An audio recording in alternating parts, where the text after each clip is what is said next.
La blockchain Solana est en feu avec les récents airdrops, mais aussi avec le prix du token qui est monté en flèche. Je te rappelle que sur différentes blockchains, les montants des airdrops s'étalaient entre 300 $ et 10 000 $. Ce sont des montants complètement fous avec les sommes qu'il suffit d'engager. Pour moi, il est encore temps de farmer les différents airdrops sur la blockchain Solana, donc reste bien jusqu'au bout parce que je vais te montrer les différents moyens de te positionner. Mesdames les investisseuses, messieurs les investisseurs, bonjour, c'est Côté Crypto et aujourd'hui tu l'as compris, on va parler d'un sujet qui me passionne et qui peut tous nous enrichir, les airdrops. Mais là, on va se focus sur l'écosystème Solana. Alors n'hésite pas à liker, partager, t'abonner et activer la petite cloche des notifications sur YouTube. Tu peux aussi me suivre sur Instagram, X et TikTok. N'oublie pas que tout ce que je te montre ici n'est pas un conseil en investissement et que tu dois faire tes propres recherches avant d'investir et prendre tes propres responsabilités. Mais avant que je te montre les différents moyens de farmer les airdrops sur Solana, jingle!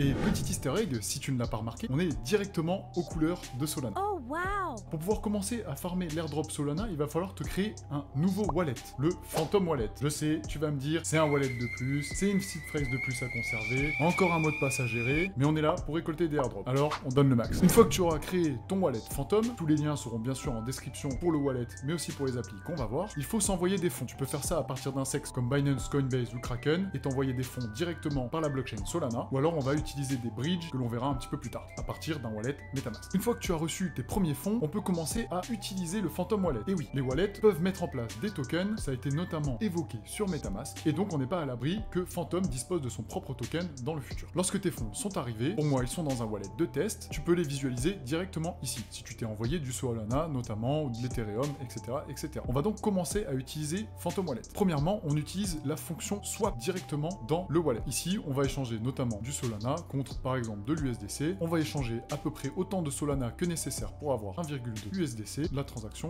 et on échange. Tu verras que ton échange est en cours, puis sera vite validé. Tu peux visualiser les activités récentes. Ensuite, nous allons notamment staker du sol. Il suffit de retourner dans l'aperçu de son wallet, on se rend donc sur Solana, on clique sur commencer à gagner des sols, on peut choisir notamment le Phantom Validator, et on entre le montant de sol que l'on veut mettre en jeu. Ici, je vais mettre le minimum requis. On voit une APY estimée à quasi 7%, ce qui est tout à fait respectable. On clique sur en jeu, et voilà, les sols sont mis en jeu et commencent à rapporter des petits. Tu peux ensuite te rendre dans la section tout à la fin avec la petite planète, et ici tu devrais avoir abonnez-vous à Drip. Tu auras un NFT gratuit à récupérer. Pour cela, il suffit d'avoir 0,15 sols minimum. Tu suis les différentes étapes en cliquant dessus et tu vas récupérer un NFT. C'est ce NFT que tu devrais récupérer complètement gratuitement. Cela fait donc quelques interactions. On va donc maintenant passer aux farms des applications décentralisées sur la blockchain Solana. En ce moment même, il y a un airdrop qui est en cours au niveau de Jito. Jito, qui est en fait un protocole de liquid staking, c'est-à-dire que l'on stake du Solana en récupérant des Jito Sol que l'on peut utiliser sur la finance décentralisée. On voit que l'on est environ à 7% d'APY,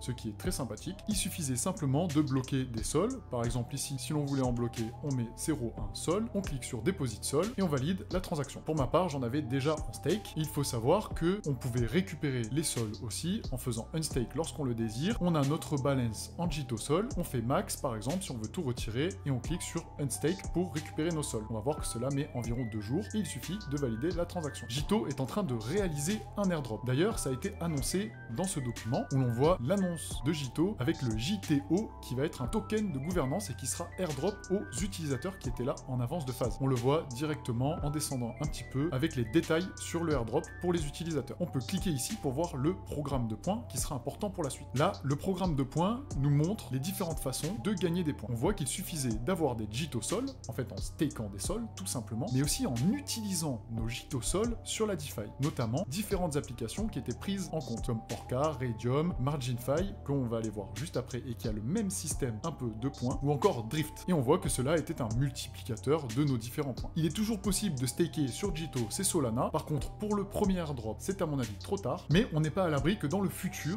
d'autres airdrops soient réalisés avec le token JTO. Et donc, il est toujours possible de prendre part à cet écosystème. Je vais maintenant te montrer Jupiter, une application très facile à utiliser, peut posséder un token dans le futur. Il suffit de connecter son wallet en haut à droite avec Phantom. Et là, on peut par exemple effectuer des swaps tout simplement. On va échanger par exemple du Sol en USDC encore une fois ou tout autre token. Par exemple, je vais échanger 0,03 Sol contre 1,82 USDC et je confirme la transaction. Il est aussi possible d'aller mettre des ordres limites en Sol par USDC pour faire des achats ou des ventes en fonction du prix visé. On peut aussi faire du DCA à partir de son portefeuille tous les X jours pour participer à Jupiter. Et après, en bêta, il y a les perpétuels pour mettre des leviers sur des positions, qui est bien sûr beaucoup plus risqué, et encore en bêta. Donc cette application est très simple à utiliser. Nous allons maintenant regarder Margin5. Je t'en ai parlé juste un petit peu avant parce qu'il était dans le document de Jito, et on va voir le système de points qu'ils ont mis en place eux aussi. Tout simplement, il y a les MRGN Points. Donc on va regarder comment est-ce que l'on en récupère. En fait, on gagne des points avec les lending. Chaque dollar que l'on dépose en lending nous permet de gagner 1 point par jour. Et nous avons aussi la possibilité d'avoir du borrowing, c'est en empruntant des liquidités après avoir fait du lending. On voit qu'ici par contre, 1 dollar qui est emprunté ramène 4 points par jour. Donc c'est beaucoup plus efficace de faire du borrowing pour farmer ses points. Et bien sûr, il y a les referrals qui permettent, avec un lien d'affiliation, que le parrain gagne un pourcentage des points gagnés. Bien sûr, le parrainé conserve la totalité de ses points, mais le parrain a en plus 10% de la totalité des points du parrainé. Je te donnerai mon lien un petit peu plus tard si tu souhaites farmer cet airdrop tout en me soutenant. Donc si on se rend sur Margin5, il y a aussi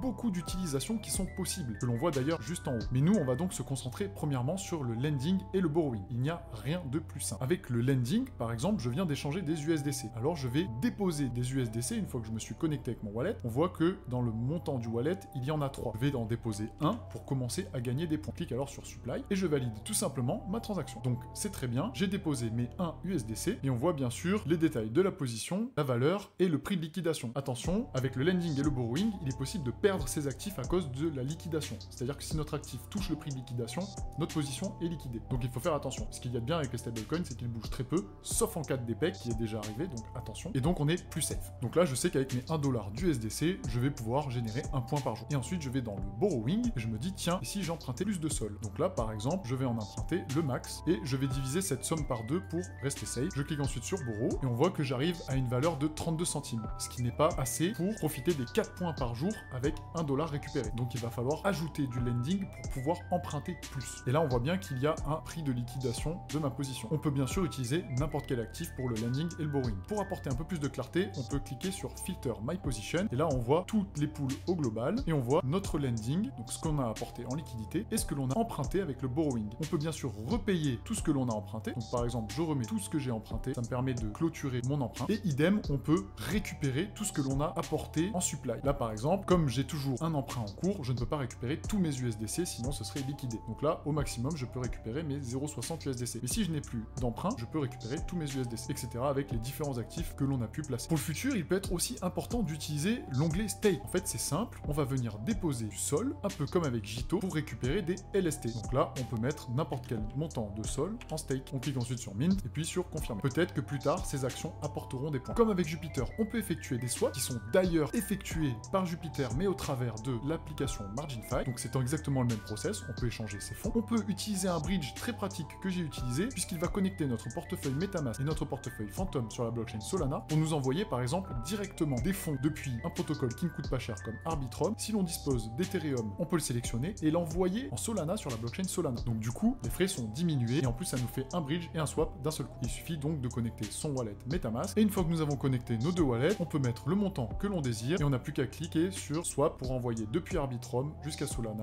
nos ETH en swap. Et on peut aller voir le récapitulatif de nos points. Donc ici on voit que j'ai très peu de points vu que c'est un wallet de test et il y a le lien d'affiliation que je vais te mettre dans la description et que tu peux utiliser si tu désires me soutenir et qu'on génère plus de points. Bien sûr, si toi aussi tu l'utilises, si tu prends ton lien de référencement vers tes amis et collègues, tu pourras générer aussi plus de points. Je vais te montrer aussi une dernière application qui s'appelle Drift et qui était présente de même dans le document de Jito. En fait, c'est simple, il faut se connecter et activer son compte. Donc il va falloir que d'abord tu déposes des Solana et des USDC au départ pour pouvoir activer ton compte. Ensuite, tu disposes de divers outils à utiliser pour commencer à farmer un petit peu cet airdrop, notamment des perpetuals qui permettent d'ouvrir des positions en long et en short avec des effets de levier. Pour ce faire, il suffit de rentrer un montant en USDC en long ou en short qui dépasse d'ailleurs 0,1 sol et d'ouvrir la position juste en bas. Tu peux faire la même chose avec du spot, c'est-à-dire que tu peux acheter du sol avec de l'USDC. Donc là par exemple, si je mets au max 0,23 USDC, je peux acheter directement du sol. Bien sûr, là il faut que la position soit de minimum 0,1 sol, soit environ 6 $ en ce moment. Idem avec le swap, c'est tout à fait simple. On peut échanger des USDC contre du sol ou tout autre actif disponible. Par exemple, si j'échange 0,1 besoin USDC, je clique sur Swap et je confirme. On peut aussi aller dans la section Earn avec le même principe que Margin5, avec du Deposit en lending et du Borrow pour emprunter. Donc là, c'est tout à fait simple. On choisit un actif disponible, on clique sur Deposit, on met le montant et ensuite on peut aller Borrow en fonction de ce que l'on a déposé. Donc il suffit de cliquer sur Borrow et d'emprunter ce que l'on veut. Cela marche vraiment comme Margin5. Il y a bien sûr aussi du staking, ce qui est assez sympathique. Par exemple, ici, on voit que j'ai staké de l'USDC. On peut staker aussi du Sol. Il suffit de cliquer sur Stake, de mettre un montant, par exemple 50%, d'accepter les différentes conditions et d'accepter la transaction. Il est aussi possible d'utiliser les DLP, qui sont des Liquidity Providers, sur Drift. Et là, c'est la même chose. On choisit une pool qui nous intéresse. Ici, par exemple, avec du Sol pair. Et si vous en disposez, on accepte et on ajoute cette liquidité en fonction du montant dont on dispose. Pareil, on peut la retirer assez facilement. Idem sur le staking. Lorsque l'on a staké, on clique sur Unstake, on met le montant que l'on veut et on peut retirer. Il faut aussi s'inscrire à la loterie qui se trouve en haut à droite et en acceptant les différentes conditions qu'il y a, c'est-à-dire qu'il y a des gagnants toutes les semaines, que le prix peut augmenter et qu'il y a aussi des lots de consolation. En s'y inscrivant et en payant les petits frais, on dispose déjà d'un ticket gratuit pour le prochain tirage à venir. Et voilà, j'espère que tu sais maintenant comment démarrer une routine de farm sur la blockchain Solana et les différentes applications que je t'ai montrées et qu'on pourra bien sûr croquer un bon bout ensemble. N'hésite pas à me dire en commentaire si tu veux plus de vidéos d'airdrop et quelles sont les applications que tu farmes sur Solana. Les membres du club Côté Crypto disposent des meilleures opportunités en termes d'airdrop et ont tous les outils pour augmenter leurs gains. Alors n'hésite pas à remplir le questionnaire dans la description pour rejoindre la communauté. En tout cas, je te remercie pour tout le soutien que tu m'apportes sur les différentes vidéos depuis le départ et on se dit à très vite.